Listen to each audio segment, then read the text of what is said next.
സംസ്ഥാനത്തെ ക്ഷേമ പെൻഷൻ ഗുണഭോക്താക്കൾ കാത്തിരുന്ന ആ സന്തോഷ വാർത്ത സർക്കാർ ഇപ്പോൾ അറിയിച്ചിരിക്കുകയാണ്. 2 മാസത്തെ ക്ഷേമ പെൻഷൻ തുകയായ 3200 രൂപയുടെ വിതരണം റംസാൻ വിഷുവിനോട് അനുബന്ധിച്ച് ഏപ്രിൽ 9 ചൊവ്വാഴ്ച മുതൽ സംസ്ഥാനത്ത് ആരംഭിക്കുകയാണ്. 2023 ഒക്ടോബർ മാസത്തെയും നവംബർ മാസത്തെയും കുടിശ്ശിക പെൻഷനാണ് ഒരുമിച്ച് ചേർത്ത് 3200 രൂപയായി നാളെ മുതൽ വിതരണം ആരംഭിക്കുവാൻ പോകുന്നത്. ബാങ്ക് അക്കൗണ്ടുകളിലേക്ക് തുക എത്തുന്നവർക്ക് 1600 രൂപ വീതം 2 പ്രാവശ്യമായിട്ടായിരിക്കും അക്കൗണ്ടിൽ ക്രെഡിറ്റ് ആവുക.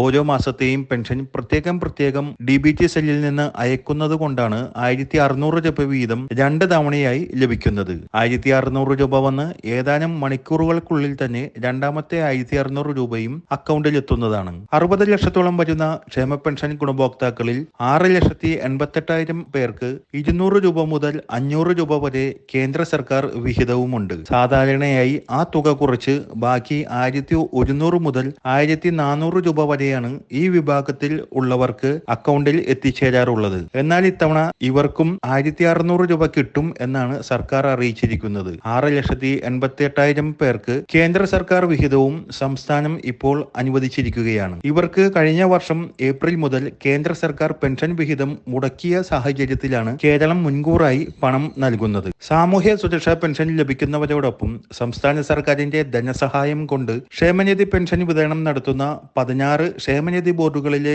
ക്ഷേമനിധി പെൻഷനുകളും 2 മാസത്തെ തുകയായി 3200 രൂപ വീതം വിതരണം ചെയ്യുന്നുണ്ട്. ബാങ്ക് അക്കൗണ്ടുകളിലേക്ക് തുക എത്തിച്ചേരുന്നവർക്ക് വിഷുവിന് മുമ്പായി തന്നെ പെൻഷൻ തുക അക്കൗണ്ടുകളിൽ എത്തിച്ചേരും. എന്നാൽ സഹകരണ ബാങ്ക് ജീവനക്കാർ വഴി പെൻഷൻ തുക വീടുകളിലേക്ക് എത്തിച്ചേരുന്നവർക്ക് കുറച്ചു പേർക്ക് മാത്രമേ വിഷുവിന് മുമ്പായി പെൻഷൻ തുക കയ്യിൽ എത്തിച്ചേരുവാൻ സാധ്യതയുള്ളൂ. കാരണം ഏപ്രിൽ 10 പെരുന്നാളിനോടനുബന്ധിച്ച് ബാങ്ക് അവധിയാണ്. ഏപ്രിൽ 13 രണ്ടാം ശനിയും ബാങ്ക് അവധിയാണ്. ഏപ്രിൽ 14 ഞായറാഴ്ചയാണ് വിഷു വരുന്നത്. വിഷുവിന് മുമ്പായി ലഭിക്കാത്തവർക്കെല്ലാം വിഷുവിന് ശേഷം ക്ഷേമ പെൻഷൻ തുക എത്തിച്ചേരുന്നതാണ്. 2 മാസത്തെ ക്ഷേമ പെൻഷൻ കുടിശ്ശിക ഇപ്പോൾ വിതരണം ചെയ്യുന്നത് വലിയ ആശ്വാസമാണെങ്കിലും ഏപ്രിൽ മാസത്തെ പെൻഷൻ തുക അടക്കം 5 മാസത്തെ ക്ഷേമ പെൻഷൻ കുടിശ്ശികയായി 8000 രൂപ വീതം ഓരോരുത്തർക്കും ലഭിക്കുവാനുണ്ട്. ഇലക്ഷന് ശേഷമായിരിക്കും ഈ കുടിശ്ശിക വിതരണത്തിൽ ഇനി തീരുമാനമുണ്ടാവുക. നാളെ മുതൽ ക്ഷേമ പെൻഷൻ തുക വിതരണം ആരംഭിക്കുന്നു എന്ന വാർത്ത മറ്റുള്ളവരിലേക്ക് കൂടി ഷെയർ ചെയ്യുക.